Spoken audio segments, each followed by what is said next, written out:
Hello and welcome again to Plus-Sized Kite Reviews, where today I'll be covering my thoughts on the full 2025 North Orbit range. For those of you who have seen my previous videos, it won't be easy, but I'll try not to repeat myself too much from those past orbit reviews and try to focus more on my recent experiences with these kites and how they compare both to the previous models and each other in the range. If this is the first of my reviews you are stumbling across, I recommend watching the previous videos featuring predominantly orbits in comparison part 1, 4, and 10, which I will put links for in the description. I also talk about the last few North Atmos carbon boards I'm riding in part 1 of the board comparison, and then more specifically the 2025 Atmos Pro model I'm riding in most of this review in the video where I discuss the Orbit Ultra at the end of that edit. I'd like to thank North New Zealand for making this review possible, and I'll also of course just give a shout out once again to Mac Kiteboarding for helping me make so many of these reviews possible. So if you are wanting to check out some of this brilliant gear, or most of the other kites you'll see in my reviews, click on the link to Mac in the description, and be sure to check out their YouTube channel for far more kite related content and other great stuff. One additional bit of housekeeping that is a bit new that I would love some feedback on. Over the course of this season, because of the lack of local wind we've had here in Auckland, I've unfortunately had to do a fair bit of flying around the country to the tune of a few $1,000s over the course of the year to get the conditions to keep the reviews coming, this one included. So if any of my reviews have been worthwhile to you in the past, and you want to help contribute to me being able to keep justifying to my wife the flights around the country to go kiting for a single day, I have started a tipping style account with a local New Zealand-based donation site called Give a Little. I'm told even from a couple friends overseas it's fairly easy to use. With a little funding help from you guys, I'll be able to chase more storms around New Zealand, even over our summer season, which is less wind here in Auckland. So that means I'll keep the reviews coming more frequently and be able to do more reviews to get through the backlog of kites. Naturally, I'll keep all the reviews themselves free on YouTube, so there's no pressure if you don't want to, but any kind of funds I do receive will directly be put into more reviews, the cost of making them, and ideally seeking out other sick locations around the country that I can only access with a bit of expense put towards. I don't expect any specific amount, but perhaps $1 or $2 per view if you enjoyed them, or whatever you think is reasonable or affordable to you. That would be amazing. I naturally don't want any brands involved in recouping my expenses, so I can stay objective, which I think is the most important part of my review process. Alternatively, I was considered starting something like a Patreon, where after each review I do some additional content, like a live Q&A session, or maybe a few, where I answer anything I left off, any other kites you guys want a sneak preview of, through maybe a video chat, or something like I did with the Kitesurf 365 podcast, where I chat to other people in the industry after each, specifically related to each review. So if you like the idea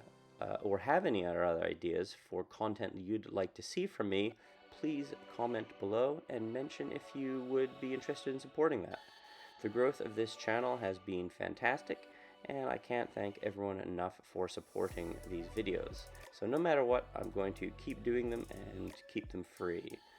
With all that out of the way, before I jump onto the kites, I thought I should also mention a new feature with this North gear,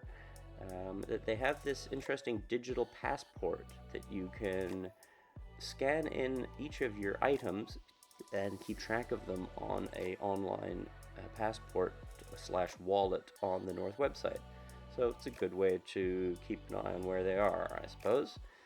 Now, let's get on to the kites. As you may already know from my past reviews, until 1 year ago, I had rode orbits back to back for years since the first model that came out in 2019, and have always loved how easy they are for the style of riding I enjoy the most. Big winds, throwing kite loops, and everything about them is just fairly easy and user friendly, from the bar to the way they fly to their durability over time, and of course, they're fairly low cost in the marketplace and the ease of maintenance and repairs should you need them. Where I live, here in Auckland, the most common kites you will see are North Orbits. So almost every session, I see models going right back to those 2020 editions still being ridden often and enjoyed. So I can say with some degree of confidence that they are a great kite to purchase if you are looking for something that will last and is very user friendly to progress with big air while putting the kite through some battles along the way. Now, when it comes to riding the latest versions, I spent time on each kite individually over a number of sessions over the last few weeks, and finally, to get some consistent enough conditions for the chance to ride them all back to back to back, I flew down to Wellington once again to this lovely spot you can see here. Riding each kite individually on different days with different conditions initially made it a bit hard and challenging to specifically pinpoint all of the differences for each kite and to what degree they varied, but when I was able to go back to back to back, it was pretty obvious how different each of them flew, and luckily for me, I enjoyed each of them all for different reasons that I'll get into now. Starting with the classic orbit, the kite seems to have gained back a little bit of its speed from the 2023 to 2024 model that took a turn towards stability with the 2024 model if you watched that last review. This 2025 seems to feel like the best of both worlds with those two kites, with a better overall balance of speed and stability. Even in the session where I rode all three models that got quite varying wind ranges from around 20 to 30 knots and a little bit more, with often choppy water, the standard was still very easy to use, super friendly, and still behaved respectably versus the other more performance-orientated models. Like always, a 9-meter classic orbit for me is like some kind of comfort food you've always loved since you were a kid. It may not exactly be the 3 Michelin-starred fine dining restaurant you once went to for an anniversary that had to max out your credit card to afford, but it's just that tasty meal you feel right at home with and could happily eat every day. I wouldn't say there was any significant differences from the previous models in terms of the lift or hang time, although it does seem to have a little bit more of the Orbit Pro DNA, wherein it likes to shoot a little bit further forward in the window, which can be a tasty benefit when it comes to initiating your jumps with a more aggressive send if you can time it just right. So after some practice, you should be able to jump a little bit higher on this newer model. There are also slight improvements in the overall speed and looping speed, although they are very minor, at least compared to the feeling of swapping to the more high-spec models of this range. So overall for me, it feels like the logical moderate improvements over last year's model that you'd hope for, but of course it's not going to be as noticeable as jumping up to, say, an Alula kite. Moving on to the Pro, in these sessions with the steadier, cleaner winds, I felt like I was able to jump on this kite fairly easily and ride very confidently immediately. However, when I did the comparison session with the more varying winds, and after just having rode the standard orbit, I was quite surprised to find I actually once again preferred the standard orbit in the 9-meter size because I found it a little bit easier to control and possibly a bit more stable. My friend, who is also a progressing big air rider, who's just getting into loops and is already jumping in the late teens now on Woo, also agreed that in these conditions he preferred the standard, which to me was a nice confidence boost in my overall assessment with these kites. When comparing the new Pro to the 24, although small, Once again, I have found there are improvements made to the kite's overall stability, potentially its speed, but it was certainly more challenging for me to notice the differences because I've not spent as much time on the Pro models than the other models in the range. The challenge for me with comparing the Pro models, having not spent more time on them, is just how much of an improvement there is from the previous to the current one. I would also say this kite benefits from more time and experience on it than the standard orbit because it is a bit higher spec and it is a bit faster, but it can be tricky finding your timing and your control with it when the wind starts to get a little bit gustier. In general, I would have to say I still prefer the Pro, as would most advanced riders who have already got their loops on lock, but it was a testament to how good the new standard orbit is that I really enjoyed it the most between the two in this last session down in Wellington. For most progressing riders looking to get into their first kite loops, or at least progressing them to a higher level in stronger conditions, the standard orbit is still for me the best place to start, particularly in sizes 9 and under. But almost anyone would likely benefit from the speed advantages of that Pro model in the larger sizes, say 10 or 11 and up. Now, with those two kites aside, let's start to look at the Ultra and how it compares. As I mentioned earlier, you can see my previous video for a more in-depth look at that kite specifically, and I do think those initial impressions hold up. In comparison to these other two models, on the day where I was riding all the kites together in the more challenging wind conditions, it was on the Ultra where I by far enjoyed myself the most and could really see the difference the Alula makes, particularly in this 9-meter size. The key thing to recognize is that all the benefits of the Alula tend to ramp up the more the wind does. The main one being that the Alula material gives the kite a more rigid frame, and that translates to a more direct feel, with a general added quickness as you move it through the window. This version also benefits from more stability, or at least perceived stability, as you can track the kite's movements a lot better. I didn't find the bar pressure on the lighter session quite as heavy as I did when I previously tested it, although it does tend to ramp up more noticeably as the wind gets up over, say, 30 knots. I would have to say that it likely didn't feel as noticeably heavy to me this time around, because at the time I rode it initially, I had been otherwise riding and testing mostly lighter Alula kites, like the Slingshot NXT or the Ozone Vortex.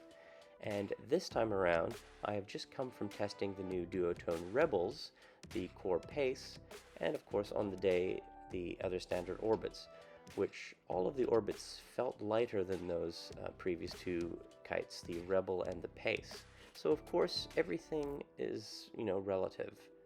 I have also been thinking recently that I should try to be a bit more specific about how I am describing bar pressure, as there tends to be a lot of variation with its meaning. So, first off, there is just the pressure on the bar in your hands when you are casually riding back and forth, and this will vary significantly depending on how strong the wind is, but that variability also tends to vary from kite to kite, I've noticed. Then there is the resistance on the bar when you are going to engage the kite itself to, say, jump, change direction, pull a loop, etc. These levels can also vary, I've found. So you can say a bar has lighter pressure based on it riding around in 20 to 25 knots, or doing another discipline like foiling, but that same kite can feel a lot heavier on the bar in comparison to its peers when you're sending big angry loops in, say, 35 knots. For example, the Ozone Vortex is quite light on the bar for riding around up to 30 knots, even with loops and just standard jumps. But then I found it would get a lot heavier once you started to near that 35 knot mark, specifically when you were doing loops. I found by comparison to other kites, the Slingshot NXT quite light on the bar when I was testing the 9 in mid-20s, but when I was riding the 8 meter in 40 knots, it got noticeably heavier than both the Harlem Thrive 9 meter and my 8 meter Evo D-Lab. Another factor that I find arguably more important than the bar pressure itself is how that pressure relates to the speed of the kite, what I would call the balance in relation to that pressure you apply. This was something I couldn't really get the hang of so much with the core pace, for example, as it was not particularly heavy on the bar just riding around, but as you went to move the kite, you felt a lot more power that was hard to translate into good control, and it did make it take more effort than most of the other Lula kites I've ridden. The other hurdle, as I mentioned in that review, was that the kite was lightning fast, so I would constantly overdo a lot of my movements because I was putting so much weight into my movements through the bar, and the kite would react so quickly. In the Pace's defense, I had also just reviewed the Harlem Thrive, which by all accounts is one of the lightest bars pressures on the market with whatever you do, and the kite is excellently balanced with its lightning fast speed. Why I mention all of this is that one thing I find I like most about the orbits in general is just how balanced the pressure is in relation to the speed of the kites.